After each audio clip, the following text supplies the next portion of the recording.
ભાવનગરના અનેક વિસ્તારોમાં અત્યારે પાણી ભરાઈ ચૂક્યા છે। કમોસમી વરસાદ એવો વરસ્યો કે ગામડાના જે રસ્તા છે, જે ખેતરો છે, તે નદીની અંદર ફેરવાઈ ચૂક્યા છે। ગઈકાલે મોડી સાંજથી જ ભાવનગરમાં વરસાદ વરસી રહ્યો છે। કુંભારવાડા સ્ટેશન રોડ વિસ્તારમાં પણ વરસાદી પાણી ભરાઈ ચૂક્યા છે અને આ સાથે જ અલકા રોડ, માઢિયા રોડ સહિતના જે વિસ્તારો છે ત્યાં પણ પાણી ભરાઈ ચૂક્યા છે। સંવાદદાતા મયુર જોડાઈ ચૂક્યા છે, વધુ વિગતો આપવાના છે।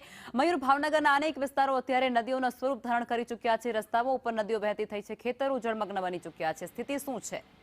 લખમાં ચોક્કસથી વાત કરીએ તો જે રીતે ભાવનગર શહેર અને જિલ્લામાં કમોસમી વરસાદ જે વરસી રહ્યો છે, ત્યારે કહી શકાય કે જે રીતે અષાઢ જેવો માહોલ છે તે ભાવનગર જિલ્લાના માં જોવા મળ્યો છે। ત્યારે ભાવનગરમાં પણ કમોસમી વરસાદને લઈને અનેક વિસ્તારો છે તે પાણીમાં ગરકાવ થયા હતા, જેમાં ગત મોડી સાંજથી વરસી રહેલા વરસાદ છે તેને લઈને શહેરના અનેક વિસ્તારો છે તે પાણીમાં ગરકાવ થયા હતા, જેમાં મુખ્યત્વે કુંભારવાડાનો વિસ્તાર છે, રેલવે સ્ટેશન રોડ છે, અલકા રોડ છે, માઢિયા રોડ છે, નારી રોડ છે કે સહિતના જે વિસ્તારો છે તેમાં પાણી ભરાતા લોકો છે તે મુશ્કેલીમાં મુકાયા હતા।